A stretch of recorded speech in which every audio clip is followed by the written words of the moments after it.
যুক্তরাষ্ট্রের ফুটবলে অন্যতম বড় নাম নিউ ইয়র্ক কসমস। আমেরিকার বাইরে ক্লাবটি পরিচিতি পেয়েছে ব্রাজিলিয়ান কিংবদন্তি পেলে এবং জার্মানির আরেক মহাতারকা ফ্রাঞ্জ বেকেনবাওয়ারের খেলার সুবাদে। 1970 বিশ্বকাপ জয়ী ব্রাজিলিয়ান অধিনায়ক কার্লোসও খেলেছেন এই একই ক্লাবে।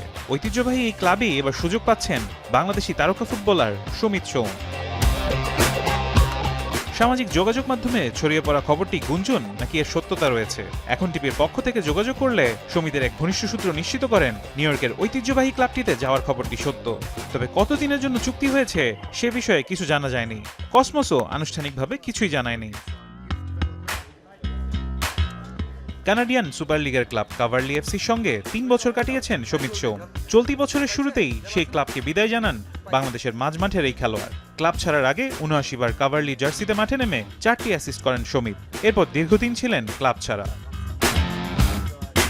নেদারল্যান্ডসের শীর্ষ লিগের ক্লাব উইলেম টু সমিতকে দলে নিতে আগ্রহী ছিল, তবে ইউরোপিয়ান পাসপোর্ট না থাকায় চুক্তিটি শেষ পর্যন্ত বাতিল হয়। আমি ভরসা রাখি হিরন স্মার্ট ওয়াটার পিউরিফায়ারে। ইউরোপীয় সুযোগটি হাতছাড়া হওয়ায় নতুন ক্লাবের সন্ধানে ছিলেন সমিত। এবার মিলল পেলে বেকেনবাওয়ারের মতো ফুটবলের কিংবদন্তিদের খেলা ক্লাবে খেলার সুযোগ।